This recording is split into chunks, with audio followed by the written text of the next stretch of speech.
Hello everyone. The question is if 3x plus 2y plus 5z is less than equals to 50, where x, y, z are distinct odd prime number, then how many distinct value z can assume? ठीक है, सबसे पहले आपको ये पता होना चाहिए what are the distinct odd prime number.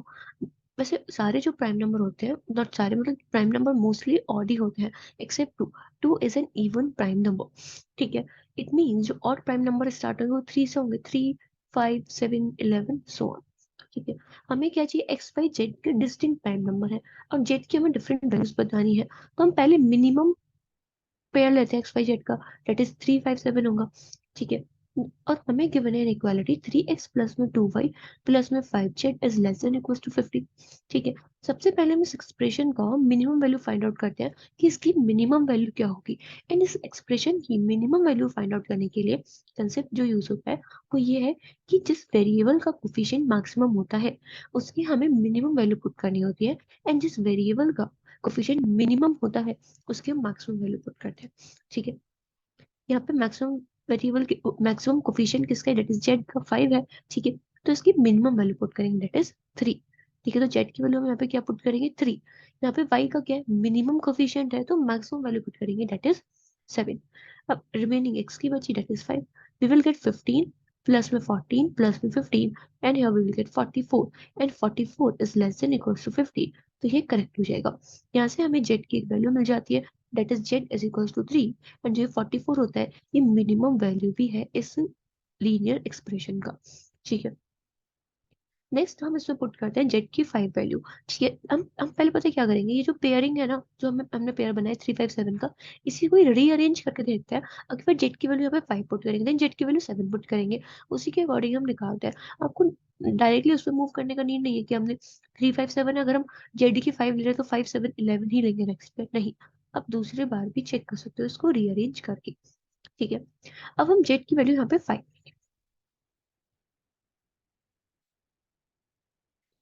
Z की वैल्यू 5 लेंगे. ठीक है, इट विल बिकम 25.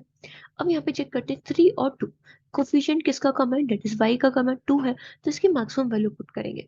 अब हमने 5 ऑलरेडी यूज हो गया.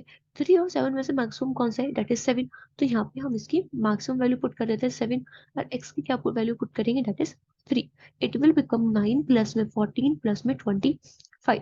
ठीक है, इसको सॉल्व करते हैं, it will become 23 and 23 plus 25 will be 48. It means 48 is less than equals to 50. यहाँ से हमें एक और जेड की वैल्यू मिल जाती है that is z is equals to 5. Z की क्या वैल्यू आ गई, z is equals to 5. ठीक है, नेक्स्ट हम इसमें चेक करते हैं. अगर हमने जेड की वैल्यू क्या पुट करते हैं, हम 7 पुट करके देखते हैं, क्या पता 7 पे भी हो जाए. ठीक है, 7 करते हैं. ठीक, अगर हमने जेड की वैल्यू 7 रखी तो हम वाई, देखो ऑब्वियसली बात है, अगर आप नेक्स्ट आगे मूव करोगे, अगर आप एक्स और वाई की वैल्यू 5 और 7 की जगह 11 और 13 पुट करते हो, ऑब्वियसली बात है ना मैक्सिमम होगा, बढ़ेगा. तो हमें एक्स और वाई, अगर हमने जेड को हमने 7 पुट करा तो हम ट्राई करेंगे एक्स और वाई की मिनिमम से मिनिमम वैल्यू ट्राई करें जिससे कि हमें मैक्सिमम डिस्टिंक्ट वैल्यू जेड की मिल सके. वैसे इसने ऐसा पूछा नहीं कि मैक्सिमम निकालना है, लेकिन जितनी पॉसिबल वैल्यू एटलीस्ट हमें वो मिल जाए. ठीक है, अब यहाँ पे y की वैल्यू हमने क्या पुट करा है यहाँ पे. ठीक है, अब की बार हमने इसमें पुट करा है जेड 7 हट जाएगा. 3 और 5 में से y का कोफिशिएंट कम है तो इसकी मैक्सिमम वैल्यू 5 पुट करते हैं यहाँ पे एंड x की हम यहाँ पे 3 पुट करेंगे. ठीक है, इट विल बिकम 9, 10 प्लस में 35 that is 19 and here we will get 54.